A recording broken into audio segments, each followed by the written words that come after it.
Have you ever wondered how companies protect their confidential information during business deals, startups, or freelance work? The answer lies in a simple yet powerful document, the NDA or the Non Disclosure Agreement. Hi, I'm Neelam Kejriwal, and in this video, I'll take you step by step through drafting a legally sound NDA in India with real life examples, legal references, and practical tips. So, whether you are a law student, an aspiring in house counsel, or a legal freelancer, this one is for you. So, make sure that you watch this video till the end. A non-disclosure agreement is a legally binding contract where one or both parties agree not to disclose certain information shared during the course of their relationship.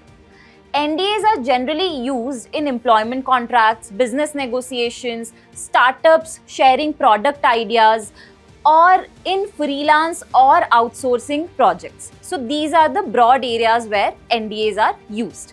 There are three main types of NDAs. First one is unilateral NDA, where one party shares the information. This is generally used in startup pitching to the investors. Second one is mutual NDA, where both the parties discloses confidential information, and this is generally used in joint ventures. Third one is multilateral NDAs, where more than one, two, or three parties, share information, but it is less common and more complex. So let's try to break down these key clauses of NDA one by one now. First is defining the confidential information. You should be very specific in this. What are the business plan, consumer data, software code, everything should be properly defined. Then next is obligation of receiving parties, whether it is no disclosure, no misuse, everything should be clearly written. Next is permitted disclosures. So for court orders, government authorities, these things should be mentioned. Next is term and duration. So for how long this NDA is applicable, it should be clearly given. Next is exclusions, where what is not confidential should be clearly mentioned. Next one is return or destruction clause. So once the purpose is fulfilled, what will happen to the information? How you should treat the information should be given.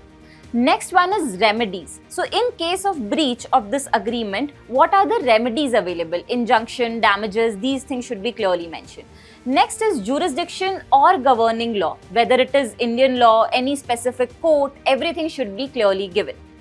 Next is for you a sample NDA drafted for Indian startup which is hiring a tech consultant. Let us go one by one, clause by clause, to understand how things are written in the NDA agreement. So first is preamble, which is defining the parties.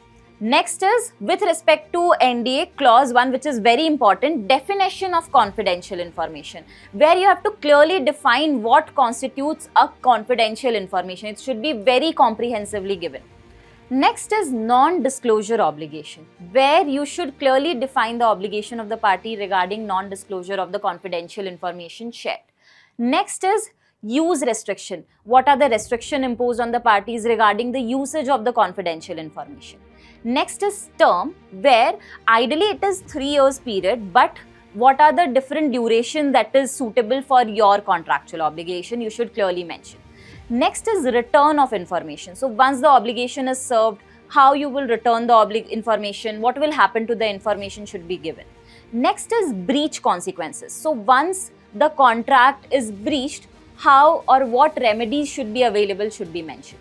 Next is governing law. So in case of dispute, which law should be the one governing, which court will have jurisdiction, everything should be clearly written. So I hope that was clear with respect to how you can draft a well comprehensive NDA. Now, certain mistakes that you should avoid while drafting an NDA. First is vague definition of confidential information. Always comprehensively define what constitutes confidential information. Next is forgetting to include remedies or legal jurisdiction. This will ease out a lot of burden in case the matter goes to court. Next is not including duration. So never include unlimited duration or perpetuity. Always give a clear duration. Next is overly broad NDAs. So they generally become unenforceable in court of law. Now there are certain do's that you should always fulfill in case of NDA. tailor your NDA to the context. So whatever it is, employment, vendor, investor, etc., tailor it to the context. So let's recap things that we have learned today.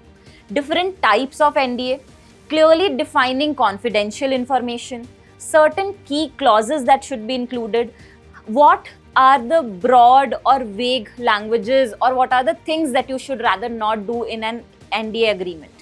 So if you found this video helpful, give it a thumbs up, subscribe to our channel, and see you all in the next video. Thank you.